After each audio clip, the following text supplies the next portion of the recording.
It's time for the 49ers Rush Podcast.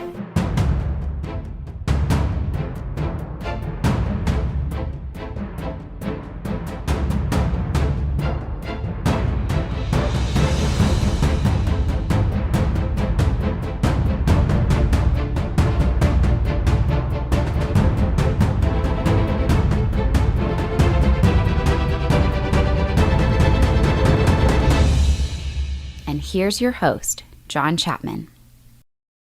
Do you feel like we have crossed a little bit of a finish line? I know that the 49ers don't play for a long time, but man, this draft process has finally concluded, and really it hasn't because you still have all the undrafted free agents.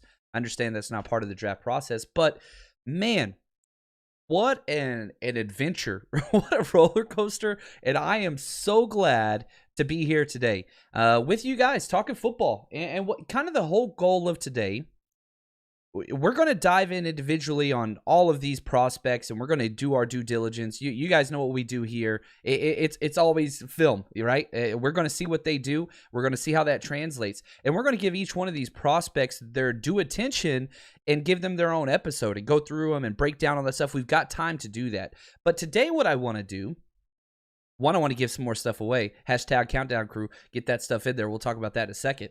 But two, I also just want to kind of, step back and kind of see the whole forest, see the whole package that we put together and go over some of the press conference from John Lynch and Kyle Shanahan. Because again, we get a player and immediately you can see the film, you can see all the metrics and what that person's put on tape, and then try to figure it out. But whenever you hear from the coach and the GM, oh, this is why we like this guy, this is where we want this guy, it just helps us understand. It takes a lot of the guesswork out. So that's what we're going to be doing. We're going to be here for a minute today. So buckle up, baby. It's been a great week. I do want to say thank you to everybody that has been helping, just with this whole week. It was a dream come true to be able to get out there and just talk the draft for 11 and a half hours with you guys today.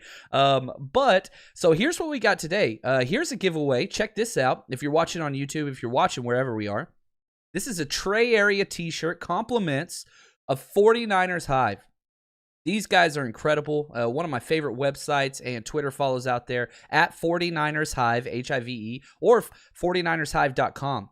They are helping us give away a Trey area t-shirt. It's absolutely incredible. All you got to do is hashtag CC. That's it. Hashtag CC. That's all you got to do.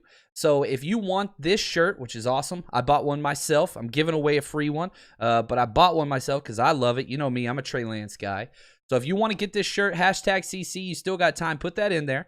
We're going to be giving that up, and I giving that away. And also, we had this is kind of comical. It doesn't matter how much draft work you do. I did a predict the pick. One of our amazing Patreon subscribers that wishes to remain anonymous. Patreon subscribers are the most generous people in the world. He reached out to me, this individual, and offered me an autographed Brandon Ayuk picture to give away and have a draft competition to help promote the podcast. So here were the terms, and this is hilarious. You're going to love this. I'm about to announce the winner of that. You had to pick 5 players. You could pick 5 players that you thought the 49ers were going to draft, right? It could be whatever round, whatever else. So like Trey Lance and whatever. Whoever got the most gets this autograph picture free of charge. The problem was nobody got more than one person correct. Now, I put in the parameters of the tweet and, all that stuff that we put out there. Tie goes to whoever submits fastest, right? So if 2 people were tied with one, who submitted it first and all that stuff. So only one correct guess out of 5. So that was interesting. Obviously, the correct guess was Trey Lance. Now, one person guessing picked up on any of the other people that we drafted, which, man, it goes to show you our front office, just kind of what they look like, because they go by they have their own unique process. And we're going to find more about that. But the winner, I got to say, was Adrian R49, Adro. So just want to say congratulations.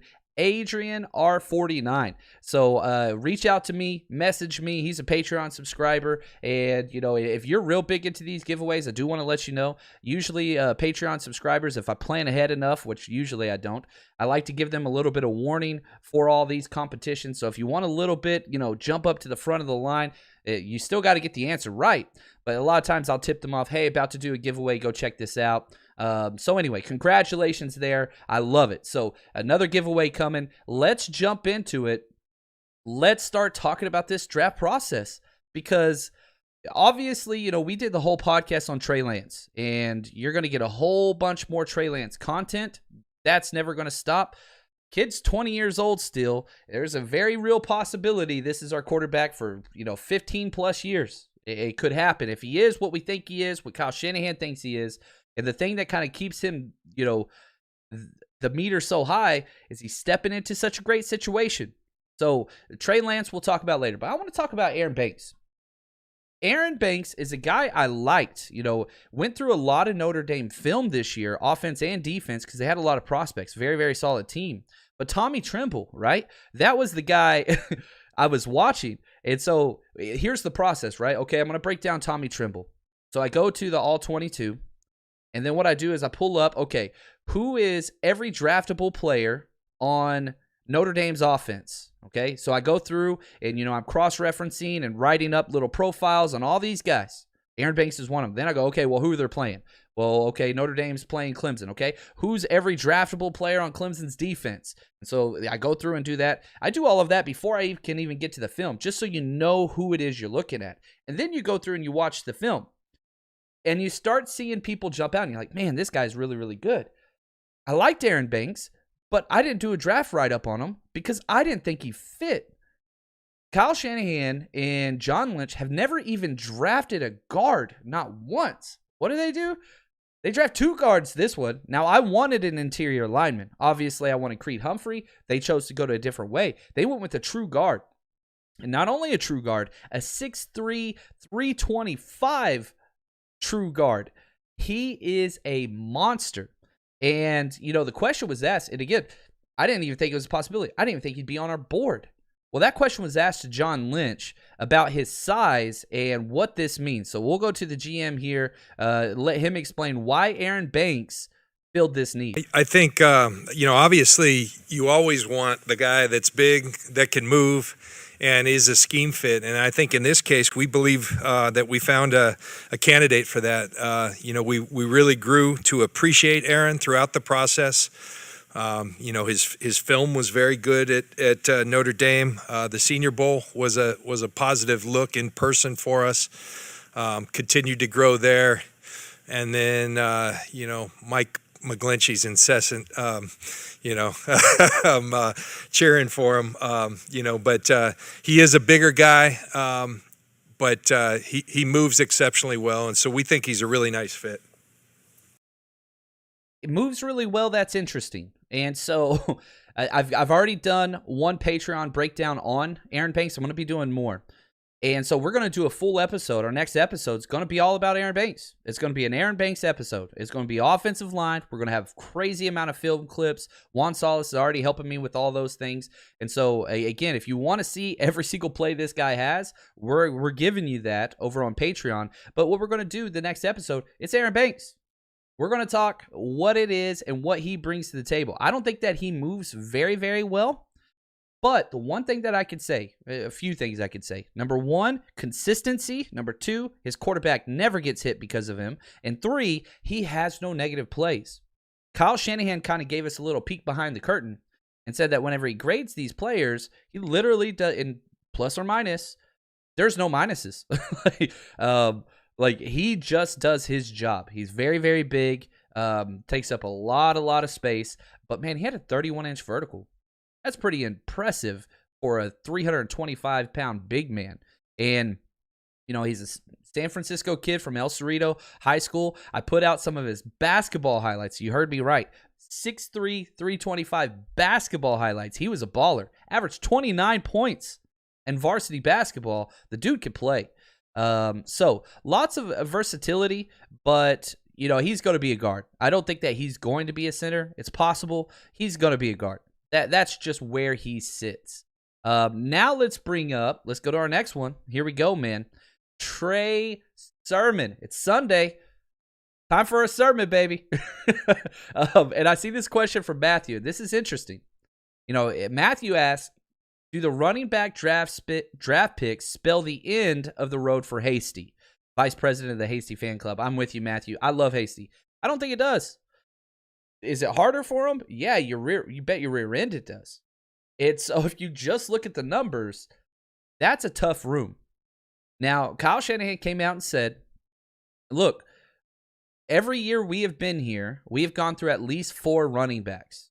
Now, the cool thing about Hasty is I think that you can keep him on the practice squad. So even if Hasty doesn't make it, you'll be able to keep Hasty around a little bit. Wayne Gallman, that one's going to be a little bit rough. You just brought him in, but I don't think that they were planning on getting 2 running backs. In fact, we know they weren't. They talk about that in the press conference. We didn't plan on getting 2 running backs. We just had a higher grade, and we couldn't believe Elijah was there. We'll talk about him a little bit later. But let's talk about Trey Sermon, because it's one thing to draft a running back in the 3rd round. They drafted him high. It's another thing to trade up and go get this running back. So it's not like they settled on Trey Sermon. That couldn't be further from the truth. They traded with a division opponent to go get this guy. They traded with the Rams. So they went up and got this guy. Huge target for him. Now again, back-to-back picks. Does this fit the Kyle Shanahan mode, the zone kind of burner scheme?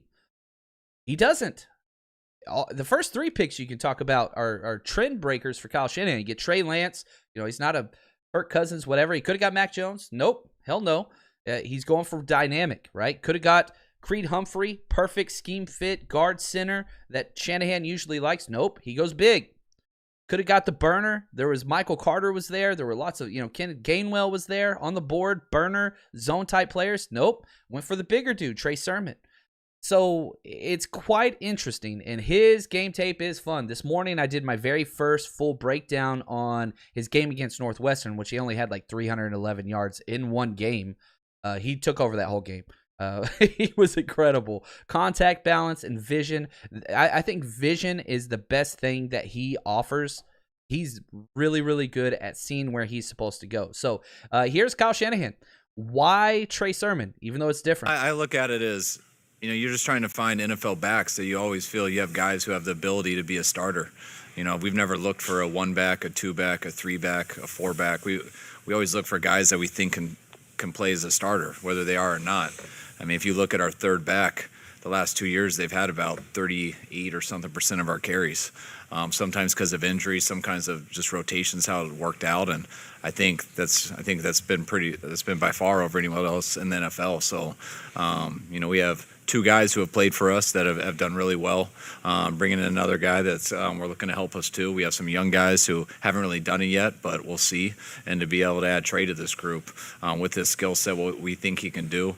I mean, you just add him in the mix and you see how it unfolds. But we got some good guys we believe in, but we've also feel like we've gone through about 4 backs 4 years in a row here. Really every year except our first year. So that's something, with losing 2 guys in free agency, adding 1, that's something that we felt we needed to address at some time in this draft. And, I think that this is kind of what's key here. If you watched the broadcast with us, we were having a really good time. We understood kind of what the 49ers approach was. And we wanted them to get Trey Lance. They got Trey Lance. Then the biggest needs were cornerback and wide receiver. They didn't go that in the 2nd and 3rd rounds. They did corner late in the 3rd. But instead, they focused on shoring up the offense, right? You go get a guard. That was huge. That's a starter. You go get Trey Sermon. He's not going to be the first one out there, but I guarantee he's going to be getting starter snaps. This is going to be a 2-man race. If everybody's healthy in the running back room, it's Mostert and Sermon. Shanahan loves flipping running backs. There's no doubt about that. And then, you could throw in some Jeff Wilson there, which, again, he's versatile. He's great in the pass game, great pass protection, great in the goal line, all that stuff. So if everything stays perfect, it's going to be Mostert 1A, Sermon 1B, and then you've got a little bit of change of direction with Wilson. Well, what do you do with all these other guys? He just told you. We go through 4 a year. And we run the ball as much, if not more, than everybody else, especially with this transition and getting Trey Lance. You're going to probably run the ball a little bit more. So you get those guys, and you're getting some top-tier talent there. Now, I do want to jump to this trade, okay, because I thought that this was huge. I really, really did, and I like the trade. You traded 2 4s to jump up to get this guy, trading up for a running back. Now, on the broadcast, I said, do not trade up for a running back. I don't believe in that. But I did say they're going to trade up. We nailed the exact spot where they traded up to, which was awesome. And my buddy Charles, he said, man, Trey Sermon would be perfect here. So if you combined us together, we kind of nailed this one. I didn't think it was going to be for running back. I was shocked by that. But here's John Lynch just talking about this trade and kind of how that worked out for him. They went in there. You do all the preparation. You go through as many possible scenarios that you can, but then as they say, a game breaks out and the draft breaks out, and you try to move around. And I think what happened at 43, we had a lot of players that we still liked.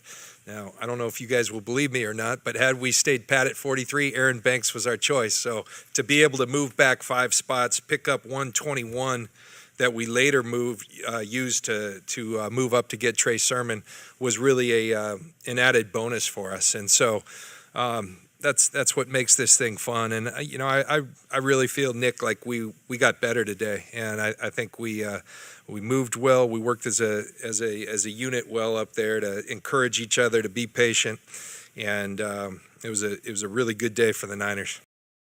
And so, again, we wanted the trade back in the second, and we wanted to jump back up in the third. I said they're going to pick 3 players on day 2. We nailed that.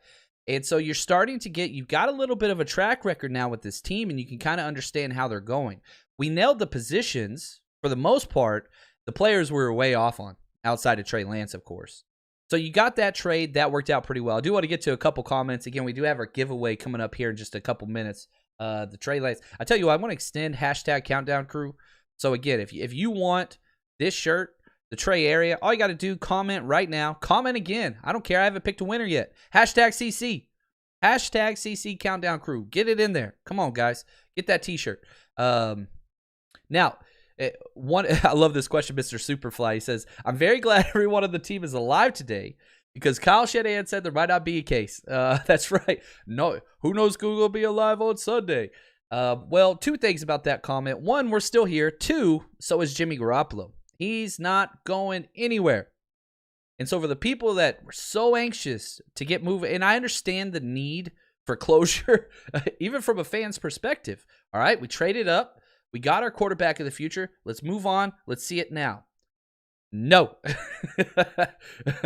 Terrell Rice, he has this question here. Let's say the 49ers have a bye week 5. Okay, we don't know yet. March 13th here in 2 short weeks. We'll be getting the schedule out for the 49ers. Trust me, we'll do a full breakdown of the schedule and all that stuff.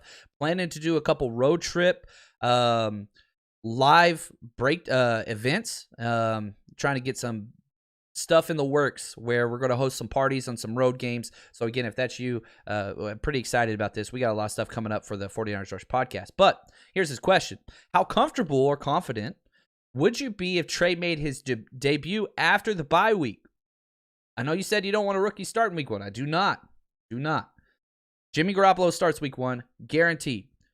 And the plan, okay, there's a difference between plan and what happens. The plan should be, hey, this is, you're learning this year. This is Jimmy Garoppolo 2021. That's the plan. And hopefully Jimmy says, all right, I'm going to make the best out of this. This is an audition year for another team and another contract. If Jimmy balls out, that helps him. Because he's going to get a new deal for whatever team trades for him, and what he does this year is going to determine his market value. Okay, that's what you want to do. That's best case scenario. Now, let's be real. If Jimmy struggles or gets banged up at all, that switch is made. That's going to happen. And so what you put out there, Mr. Rice, is switch at the bye week. That's the same thing we saw with Miami last year, right? You had Fitzpatrick, and they were balling out, man. They were like 3-1, 4-1. They were doing really well. And they decided, hey, bye week's up, we're switching. Even though Fitzpatrick's been doing great, we got to see what we got in this rookie. 49ers aren't going to be in that same case because if you remember the Laramie Tunsil trade, they had a top 5 pick in the upcoming draft, so they were back in the quarterback market if they wanted to. So it was a little bit more of an audition for them. We're not auditioning Trey. We are married to Trey. There is no changing Trey, okay? You traded 3 first-round picks to get this guy. Or you could say you traded 2 future first-round picks and you use your first-round pick. That's fine. I hate the semantics argument, but I already know it's going to show up in the chat. Every single time I bring it up, people always say that. We didn't trade 3. We traded 2. Well, we gave 5 picks. We got 1 kid. So you can figure that out. 3 firsts and a third. So we gave 4 and we got 1 back. There we go. I think we're okay. Covering my bases. But, yeah, I'd be okay with that. But again, that's something that Kyle Shanahan's going to have to determine in practice. Now, this is widely known. Jimmy Garoppolo is not a good practice quarterback. He's a gamer. And so, Trey Lance, what if Trey Lance comes out and it's very clear from the outset, this kid's way better. This kid is way better. If that's the case, I'm telling Jimmy, you're on a game-by-game basis. And you just turn up the pressure on Jimmy and say, you know what, Jimmy, we're going to give you week 1. You don't ball out, we're making that switch at halftime. And so you just turn up that pressure. That I think that's what you got to do, but it determines on what you see in practice, right? Go back to the Seattle Seahawks. They go pay all that money for that quarterback. Man, who was it that they got? Who was the Seahawks quarterback that they signed for all that money? I don't remember who it was. They draft Russell Wilson in the 3rd, right? And then what happens next is Russell Wilson just blows everybody out of the water. And so whenever that happens, they say, you know what? We're just running with Russell Wilson. Or probably the best case scenario is, don't have to look too far from the previous or 2 quarterbacks before for the Bison, Carson Wentz. You trade up, you get Carson Wentz, you have Sam Bradford, you're just going to rest Wentz. Well, Teddy Bridgewater rips his knee in half in Minnesota. They have a playoff team. You bend them over the barrel, and you get a first-round pick for Sam Bradford? What? That's best case scenario. And so the image that Kyle Shanahan and this front office are going to put out there about, just everything is this is Jimmy Garoppolo's team because you're raising Jimmy Garoppolo's market value. They said in the press conference, look, if we want to keep Jimmy unless we got blown away by an offer. So you're still hoping that happens. So let's say somebody, I don't know, tears an ACL, God forbid. I don't ever want anybody to get injured. But if a playoff team gets hurt, they hurt their quarterback, man, yeah. The very first call anybody's going to make is to the 49ers. What's it going to cost for Jimmy Garoppolo? So guess what, man? Your first round next year. That's what it's going to cost. And maybe that deal happens. That would be incredible. That's best case scenario, right? But you can't put out in the public, oh, Jimmy Garoppolo's stinking it up in practice, and Trey Lance, he's taking over. You do that, now that value for Garoppolo goes down. So, again, you got to think about kind of what everything happens with Coach Kyle Shanahan. He wants it's closed door, man. 49ers don't leak. And so that's kind of what it's going to be for a long, long time. So, yeah, we'll take that. Now, back to the draft. Let's get to our next guy. We stay all the way at pick 102. I thought we might trade up, but I love this pick. We go get a cornerback out of Michigan, Ambry Thomas, and athletic profile is exactly as Emmanuel Mosley, 5'11", 190, 4.4 speed. I mean, he looks exactly like him, plays like him, whatever else. And he's a lot of fun. And he's exactly what we needed, is one of those high ceiling corners that can kind of do it all, inside, outside. And there's not a lot of film on him. So him and Trey Lance, right? These guys don't have that much. Really, no film. He has 401 coverage snaps in his career. Hasn't played that much. But the 1 year he did play, he was pretty awesome. So here's John Lynch talking about this new corner. We said we wanted corners. We got 2 of them. So you got to be happy about that. Some people, obviously, Asante Samuel Jr. was on the board when we traded back. That was kind of a rough one for me, but that's okay. We got Ambry Thomas, and I knew this draft was peppered with developmental corners in the 3rd and 4th. And that's why I kept saying, during mock draft season and all that stuff, man, you don't have to go corner early. There's so many guys that fit this bill late. And here's John Lynch. Was a guy who really gained steam, I think, through the process with us. I give a lot of credit to, Adam Peters. He kind of championed him. And, you look at outside corner, and there were the guys up top. And then, it was like, okay, Debo was another one of them. But after that went, then it early on we were saying, okay, where would it be next? And Ambry Thomas was a guy we really grew fond of throughout the process. He opted out this year, so you didn't get a chance to see him play. And again, one thing we really tried to do was give a fair look to these guys. I think sometimes it was really easy to say, hey, he opted out. Some people even went as far as, well, he doesn't love football if he opted out. No, I'm a father of a kid who played on a college football team this year. The plans were so up in the air. I don't blame any of these kids for having opted out with going through what we did. And Ambry is a kid that, we were able to talk as the process went deep, and we started to really have a liking for him. We talked to Michael Zordich, who's a guy contemporary of mine in the league, and played safety at a really high level. I respect his opinion. He thought the world of him. He's a guy who ran in the high 4.3s. I think his greatest asset is poise at the moment of truth. When that ball's in the air, he has an ability to locate it, which is not as easy to find as you might think for DBs. As they say, there's a reason they're playing defense. And Ambry has a good skill for being very poised when the ball's in the air. And we think he can be a good fit with us. And we were really fired up to be able to get him. He's a Michigan kid from Detroit. We were worried. Detroit had the pick in front of us. And we started getting worried right there that they may take him. But they took another corner, and we were very happy to have him. Yeah, happy to have him. It kind of is what the clip kind of ended there. But Ambry Thomas, it's interesting because I think of our corners, we have 3 corners, right? Yeah, Jason Verrett and K'Wan Williams. They're starting. There's no question about that. They are the starters. Emmanuel Mosley, I think the job is his, but if Ambry balls out and proves that he could be a guy, he's taking Emmanuel Mosley's spot. We already saw that last year, right? So that's one of those things that's going to be interesting. He doesn't need to start right now.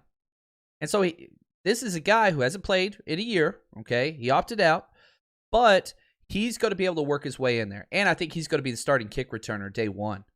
Very, very good kick returner. Averaged over 20 yards per return on 39 kickoff returns. So he's pretty dang good there. So I like it. It's a great pick. I didn't get through a lot of film with him initially. I will, trust me. We're going to be watching some film. Also got to say this, before I give away this T-shirt, it's about time to give away this T-shirt. We have our post-draft Zoom hangout tonight for our Patreon Jerry Rice tier members. Man, this has turned into one of the favorite times every time we do it. It's absolutely incredible. Awesome group of people just get together, chit-chat. That's going to be tonight at 6:30. Tonight, 6:30 p.m. Pacific time.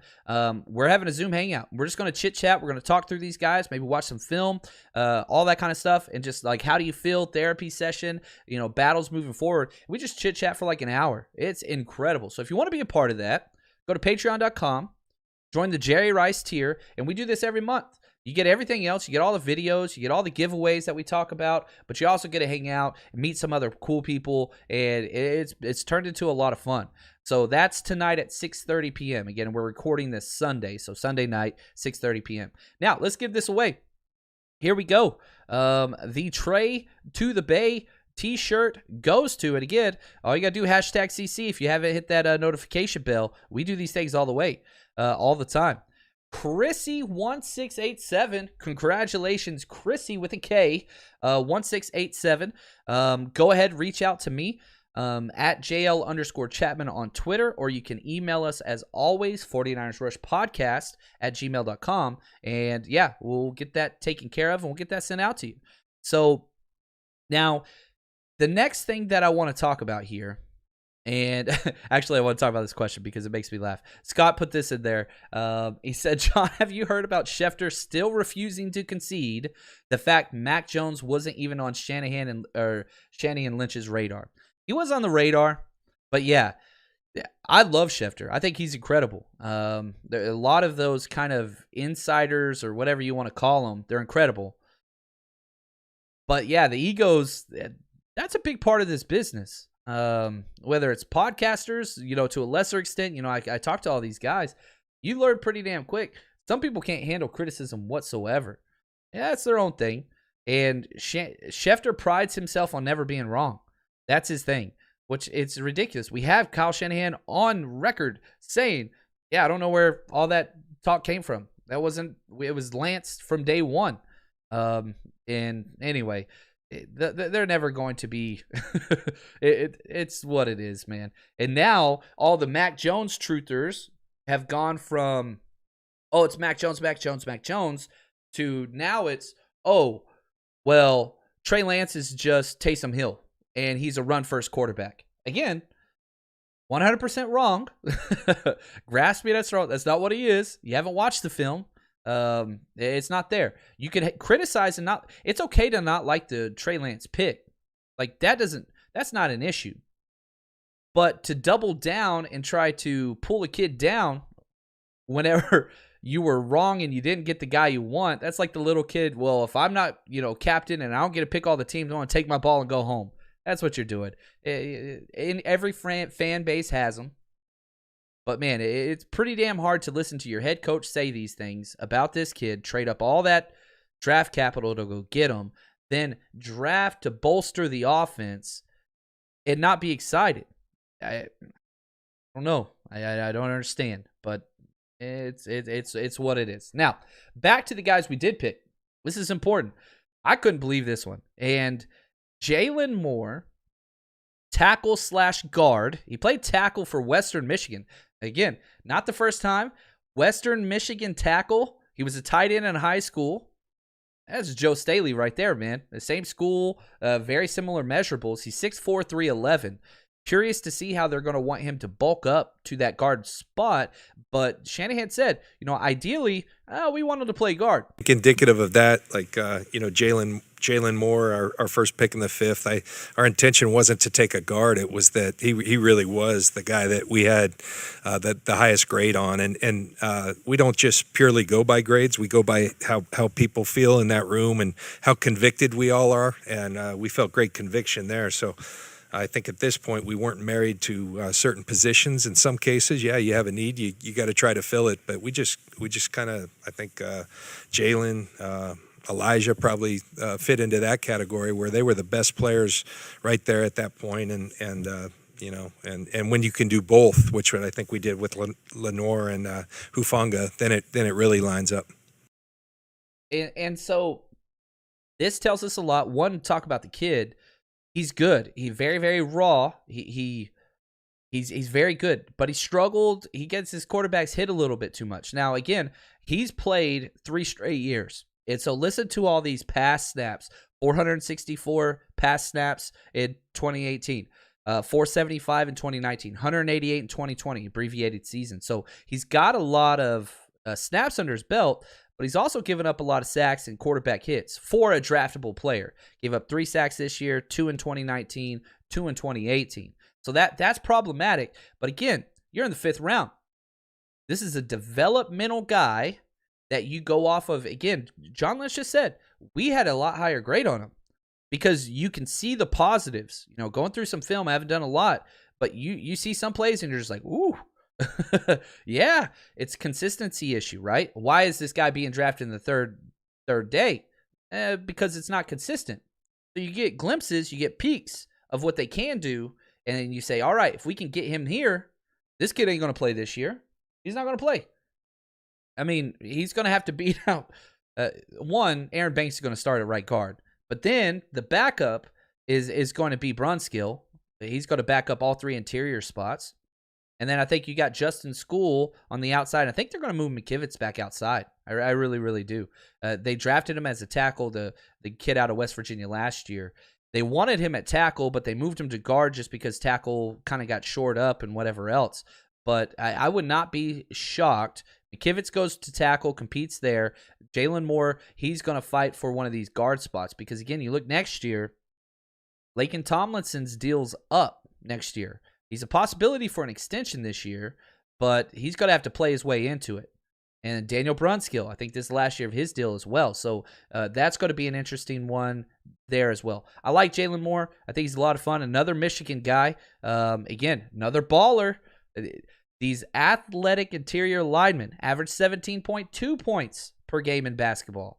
He was a tight end. So you get another one of these guys, these athletic big dudes. He is big, 6'4", 311. He could add a lot of weight. That dude could be 330 with ease. You look at him and you're just like, whoa. Yeah, he's athletic. I'll say that.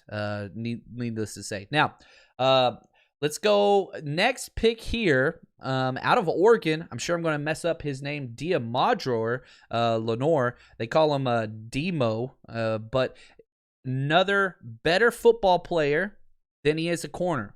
5'10", 199, ran a 4.44 40, so he's got top-end speed. 3-year starter. Ball skills are good. 27 pass breakups, 5 interceptions as a 3-year starter. And again, he grew up in Southern California, went to Salesian High School. So played quarterback, running back, wide receiver, DB, All-American out of high school. Really, really fun player.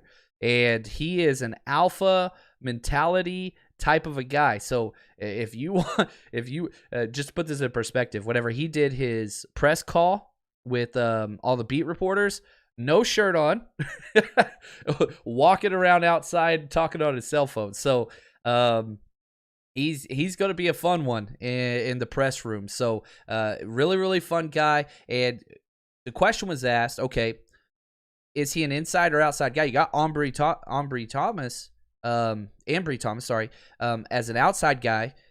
Where's Demo fit? Is he inside, outside, both? What's that look like? And here's what they had to say. Demo, he's not a nickel only, which means that he could play outside or inside. He'll come in here and try to figure that out and learn it, but he's got the skill set to where he has the ability to play either one. So he can kind of do both. And so that's key. Also, another interesting thing about him is really, really close friends with Richard Sherman, friend of the family, all that stuff there. So he's got that kind of connection there, which is awesome. And so really, really like this kid. He is a gamer. He's a talker. Like he is a football player who happens to play cornerback. That's kind of what he does.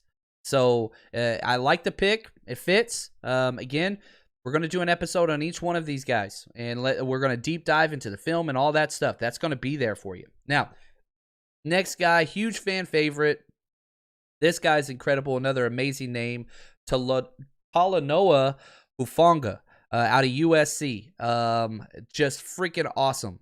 So fun. And just before I play this clip, and this kind of tell you everything you need to know about him, when he was asked what his goals are, again, this is a late round pick, 5th rounder, he said he wants to be a Pro Bowl special team player his rookie year. That's his goal. And that's where he's going to get on the field. He's a safety, linebacker hybrid. But, man, make no mistake, listen to this quote from Kyle Shanahan about Hufanga. Hufanga is love him at safety. Hits like a linebacker. His mentality is he's an old school badass, as we say. So we're excited to get him here. See what he can do on special teams. Hopefully he can earn a role there first to start. We'll try him at safety. If it's better at linebacker, that'll eventually happen too. But we're excited to get the football player. And, just doing some background stuff. Here's the issue. Absolute gamer. Pac-12 Defensive Player of the Year. He flashes around the screen. I mean, the player comp that everybody uses is Troy Polamalu, obviously with the Samoan kind of background and all that kind of stuff. Tonga background. Oh, man, I don't want to upset anybody there. Oh, I got that one wrong. That's got to – he looks the part, but major injury history. Major injury history, okay? Right collarbone in 2018. Right collarbone in 2019. They installed a steel plate so that it wouldn't dislocate again, break again. Then he dislocated that same right shoulder again in 2019 and had a couple concussions. So there's some issues there. But again, this is a late 5th round pick. This is where you're getting these guys. This is a gamer. He's going to be on every special teams thing. That's what he's going to do. 49ers special teams unit has been trash since this front office and coaching staff showed up. It's been awful. Bottom 5 of every year, 5 years in a row. So I like that they're addressing some of these things. Maybe he can play into a starting spot at the safety position if he stays healthy. We'll see. But he's fun, man. You want to watch something and get excited? Go watch this kid. He is a lot of fun. So and I like him. I'll just be honest with you. Again, another baller, man. We keep getting these basketball players. He was an all-state basketball and football player. So we're liking the athleticism, man. So for you guys that have kiddos that are athletes, man, tell them, don't focus on one sport. That's the worst thing you could do. You need to compete and diversify kind of what you do. Not that your goal should be, NFL or whatever else, but if your goal is just athletics, if anybody tells you need to focus on basketball or football, wrong. Former coach. That's the dumbest thing anybody could tell you. Usually the people that tell you that, their self-interest are tied to that, and they're just thinking about themselves, not thinking about the kid. Anyway, I'll stop talking. Now, real quick, from here's another question from Miller. He says, do you think that we run the ball 60% of the time? Look like we could do some special things on offense this year. Looking forward to seeing what Kyle has planned. That's what we should do. I mean, if you go to our season podcast and kind of our tips of the game, you run that ball 30 times, baby, you win if you're the 49ers. And so what are you doing here? What are you building? You get a dominant run guard. You go get another guard later on. You trade up for a big physical running back. You draft a quarterback that is, again, at 1,100 yards rushing in one season, Trey Lance. So you're adding all these extra pieces. You're right. And you look at the wide receiver position, guess what? We didn't touch it. Everybody was like second round wide receiver. Nope. Didn't touch the wide receiver position. And to break trends even more, not one D lineman. Not one D lineman. And so the question was asked, and I want to talk about this. Why no edge? And why no wide receiver? Because I think it alludes to what you're saying there, Miller. Yeah, run the damn ball. I think that's one thing that's always tough with the draft from fan standpoint or people just watching it. It's everyone thinks you know the needs, and a lot of people are accurate with certain things, but you don't go into the draft just picking everything you want. There's a huge evaluation. You don't know who's going to get there. Yes, there's some positions you want more than others. So if some guys are in the same area of talent and stuff, you always go with the need. But it doesn't always work out that way. You don't always expect we didn't go into this draft thinking we're going to take 2 running backs. And that's who we really liked where that was. So I wouldn't say to look into that any more than that. I would always like to take a receiver. I would always like to take an edge rusher. But it's got to be a guy that you think can make your team. And so that all depends on where that round fell and what was there when we got there. He goes more in depth, and he basically says a big reason why we didn't draft a wide receiver is we didn't think they'd beat out the 6 guys we already have. We have 6 NFL wide receivers is what he said, Kyle Shanahan. And we're hoping to get some guys back. Now, here's the question. Who's coming back? We all know who I want. And as soon as this draft was over, I tweeted out, I guess Jalen Hurd and Juwan Jennings are healthy now. because who's there? Travis Benjamin, your wide receiver 3? River Craycraft? Richie James? Richie James probably is the one. But if one of those other 2 guys are healthy, we haven't seen them.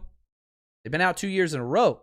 So here's John Lynch talking because it got brought up. You didn't draft anybody. Is Jalen Hurd healthy? Jalen's rehab is going well.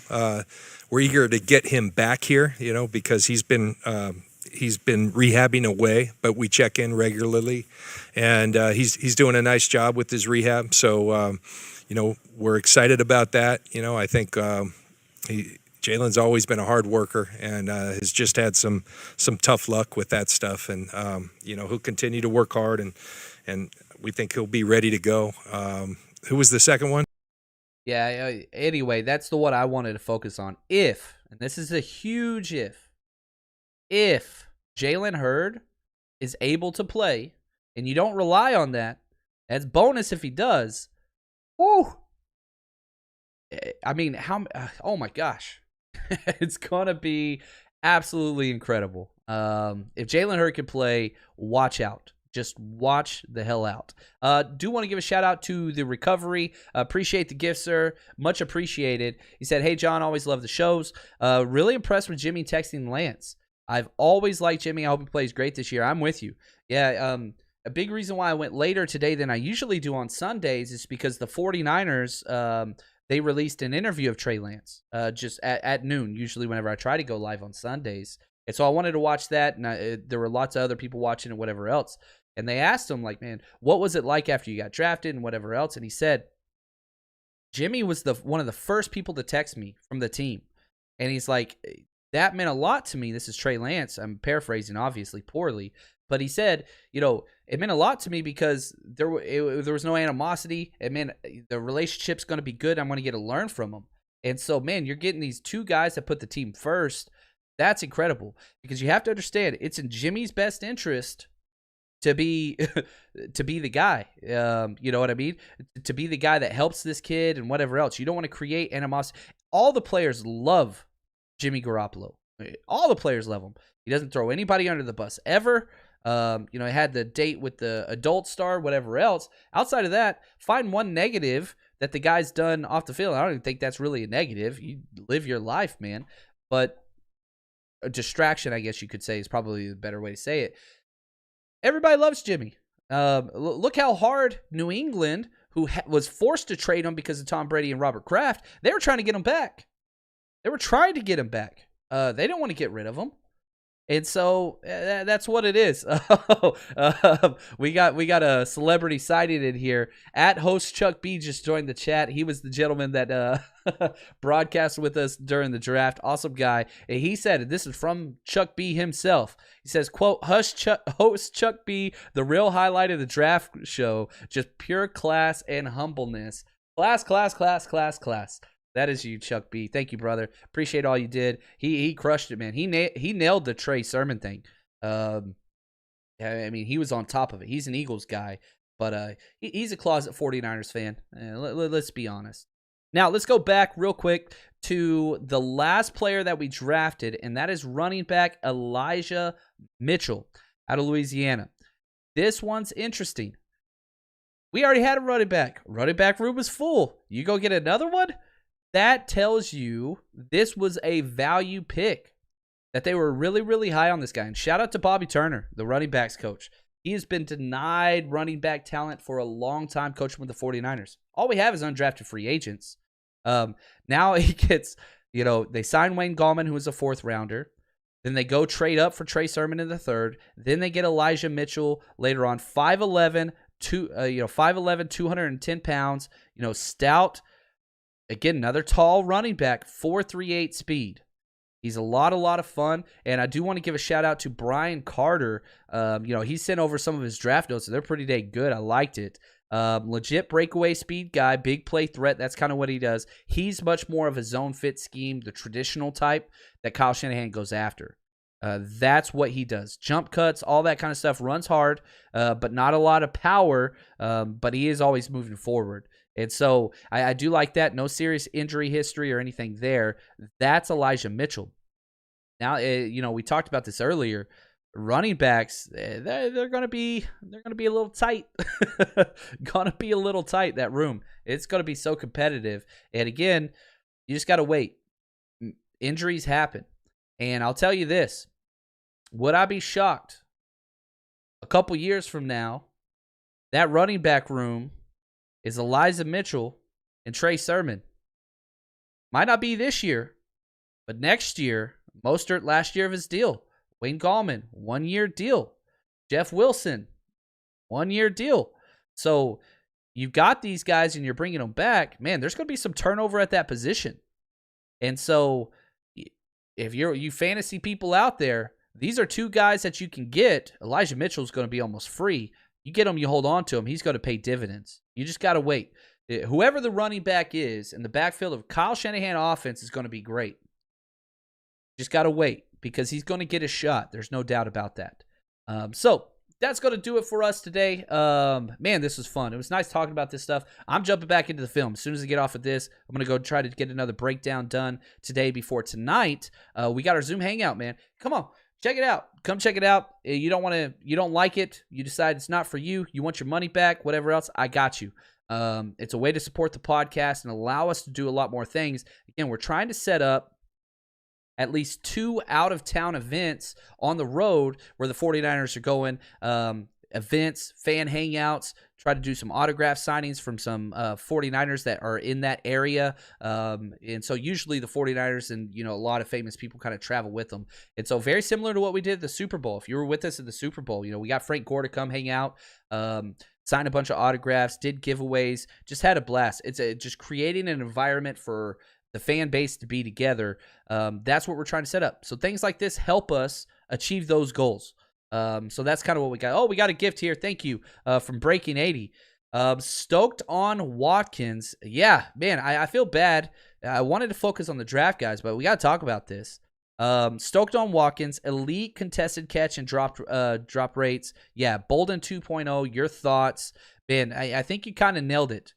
Wide receiver Austin Watkins out of UAB, Birmingham, the Blazers. Yeah, the fact that we were able to get him as an undrafted free agent is huge because here's the thing. If we would have drafted Austin Watkins in the 5th round, everybody would say it was their favorite pick of the draft. We got him for free. He's big. Again, 6'1", 210. He can play outside. He can play inside. Very strong through contact. So he is a contested catch, lunch pail type wide receiver. Not very, very fast. He ran a 4.55, which was way better than I thought. I was expecting 4.6, 4.7s for him. 1 drop on 100 catchable passes over his college career. Again, shout out to Brian Carter for some of that work that he got done for us. Really appreciate it, brother. I like it. And so, we have one every year, and I love it, man. There is always one undrafted free agent we fall in love with, and we follow that. There is no doubt who it's going to be. No doubt. Wide receiver Austin Watkins this year. We also brought in Justin Hilliard, linebacker, 6'1", 230. Lots of major injury history, but very, very talented. So there's that. Also brought in a tight end. So Josh Peterson. I don't know much about him outside of he is Doug Peterson's son. That's about it. I haven't gone over his film, but yeah. So you're getting some NFL type whatever kiddos going on there, which is kind of fun. It's pretty cool. So that's what we got going on. A lot of fun, guys. Appreciate it. Had another giveaway. Man, reach out to me so I can get you guys all that content, get mailed out to you. And again, we've got our hangout tonight. Going to be a lot of fun. Really appreciate everybody. You guys are the absolute best. And as always, it's easy after this draft. Stay strong, faithful.